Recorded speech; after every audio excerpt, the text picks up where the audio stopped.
ஆமாங்க, அந்த வீடியோ பார்த்து தான் நான் போய் பிஆர்3ல வாங்கினேன். 6 நாளைக்கு 6 போட்டுட்டு ஒரு நாளைக்கு ஃப்ரீயாக விட்டுறலாம் அப்படின்னு சொல்லி தான். சரிங்களா, பிஆர்3ல போய் இந்த ஜட்டி நான் வாங்கினேன். ஸோ இது வாங்கினது விஷயம் கிடையாது. இது என்ன பிரச்சனை அப்படின்னு கேட்டிங்கன்னா, எனக்கு வந்து XXL தான் பத்தும். ஸோ அதனால நான் XXL வாங்கினேன். எல்லா இடத்துலையும் லோக்கல் சட்டி 50 ரூபாய்க்கு நான் சட்டி வாங்கினாலே எனக்கு வந்து XXL தான் எனக்கு பத்தும். ஆனால் இது எனக்கு சத்தியமாக சொல்கிறேன் பத்தவே இல்லை. அவ்வளோ காசு போட்டு வாங்கினேன்.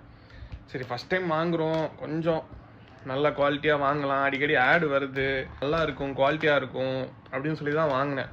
குவாலிட்டி வைஸ் சூப்பருங்க, சீரியஸாக சொல்கிறேங்க. மெட்டீரியல் வைஸ் வந்து நல்லா இருக்குது. இதில் என்ன பெரிய மைனஸ் அப்படின்னா, XXLன்னு போட்டிருக்காங்க. 6 ஜட்டியில் எனக்கு பத்துனது ஒரே ஒரு ஜட்டி தான். சரிங்களா, நான் சைஸு பெருசாக இருந்தால் எதுவுமே பற்றிக்கக்கூடாது. எனக்கு பத்துனது ஒரே ஒரு ஜட்டி தான். சரிங்களா, அதுதான் இங்கே டாஸ்க்கு. மித்ததெல்லாம் வந்து தொடைக்கு மேலே ஏறுது, சில இது தொடைக்கு நடுவில் மாட்டுது, சிலது அதுக்கு மேலே போக மாட்டேங்குது. இது வந்து என் தப்பு கிடையாதுங்க.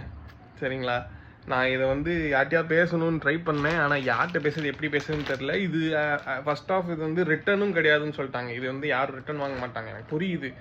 எல்லா சைஸுமே வந்து ஒரே சைஸாக வந்து ப்ராடக்ட் மேக் பண்ணுங்க. ஆனால் ஒவ்வொன்றும் ஒவ்வொரு சைஸாக இருக்குது. அதனால தான் சொல்கிறேன், என்ன மாதிரி ஆளுங்க இந்த விஷயத்தில் கஷ்டப்படுறது எனக்கு மட்டும்தான் தெரியும். ஸோ இது எப்போ வாங்கினீங்கன்னு கேட்டிங்கன்னா, தீபாவளிக்கு முந்தின நாள் நான் மதுரையில் இருக்கிற ஷோரூமில், அரசரடி ஷோரூமில் தான் நான் வாங்கினேன். ஆக்சுவலாக என் நம்பர் முதற்கொண்டு அங்கே வாங்கினாங்க.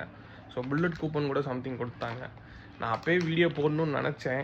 சரி, எதுக்குன்னு விட்டுட்டேன். ஆனால் ஒவ்வொரு நாளையும் ஒவ்வொரு பேக்கெட் உடச்சி போடும்போது தான் எனக்கு மனசு வலிக்கு. இதாவது பத்திருமான்னு சொல்லி எனக்கு எதுவுமே பத்தலை. அடுத்தாவது தயவுசெய்து என்னன்னு பார்த்து பண்ணுங்கள். Okay, thank you. உங்கள் வீட்டு பிள்ளையா நினச்சி எல்லாரும் என்னை மன்னிச்சிருங்க.